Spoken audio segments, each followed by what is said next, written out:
Hey guys, Roman here. Thanks so much for all the support during that first video I made over the PALS controversy here in Abingdon. I wanted to do a little bit more, so I went out into town and interviewed a few folks here in Abingdon to see what they thought about it. I wanted to hear what the citizens had to say and get a feel for what the public sentiments are about this entire PALS situation. My name's Joshua Bryant. I was born and raised here in Abingdon, Virginia, and I grew up here. I went to school here to Abingdon Elementary School when I was a kid, to E.B. Stanley Middle School, into Abingdon High School, and that's where I graduated.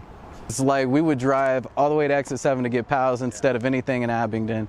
And I look at it not as just a selfish, not from a selfish perspective for the families, like, yo, we can go get some PALS and it'll be awesome. But PALS has provided so many younger people an opportunity to work for a company that is admired on a national level. There's not many companies around here that are admired from a national level for how good they are for their employees, how good they are to their employees.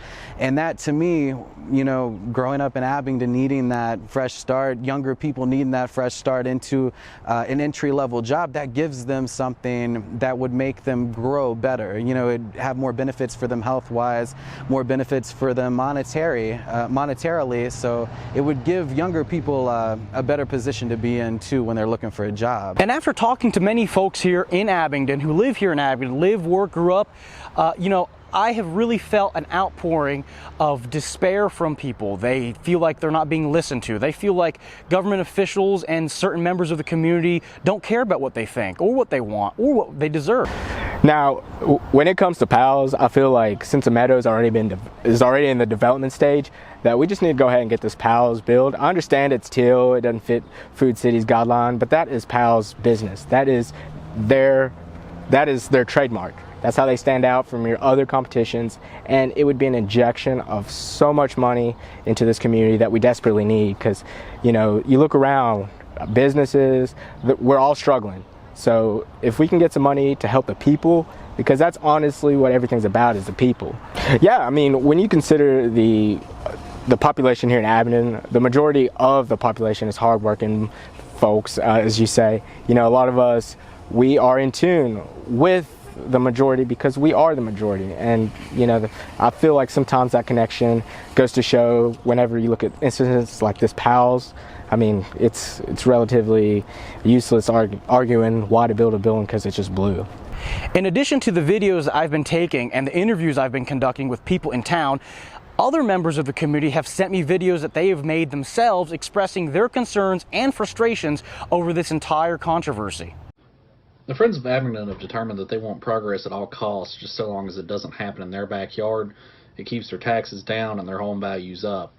But in all honesty, the town could really use this PALS, the development at Mary's Meadows, and the sports complex, and their tax revenues would be a welcome boost to an already cash-strapped town. Hi, my name is Matthew. I live in the town of Abingdon. I'm a registered voter, and I believe that PALS should be allowed to build in the town of Abingdon despite whatever color they choose. Hey guys, Greg LaFon coming to you. Born and raised in Abingdon, Virginia on Williams Street. I'm so much for the PALS project. It's going to give so many amazing people awesome paying jobs. They give a great education through PALS, and it's going to give so much tax money back to the area. If Abingdon wants to be forward thinking and progressive, PALS is what they need. The people deserve this. So Greg LaFon is for PALS, and I hope you are too. You know, I think the hardworking citizens of Abingdon have spoken. They want a PALS there. I think that should be enough to get it built. I think it's crazy how Friends of Abingdon wants PALS to change their color despite the PALS CEO threatening to pull out and leave the city $200,000 less in tax revenue. Give the people of Abingdon what they deserve, not what a silly code and the elite few decide. Hey, my name is Tanner, and I think it would be great to have a PALS here in Abingdon. And I believe, business-wise, we need more forward progress within this town and more economical diversity. I support 100% the PALS coming to Abingdon, Virginia. It should have already been in Abingdon, Virginia, but it is a stable point of southwestern Virginia and eastern Tennessee. And I think it's ridiculous that a small group of people can dictate whether or not a restaurant could come in based off of a color similar to this. Additionally, I wanted to ride around Abingdon to see all the different colors of the houses, businesses, and artwork that's spread throughout our beautiful town. There's so much color everywhere. You'll see blues, reds, yellows, greens, different shades of every single color all over the town, in the historic overlay zone and the historic zone. So there's lots of color everywhere, and the public isn't quite buying the color excuse.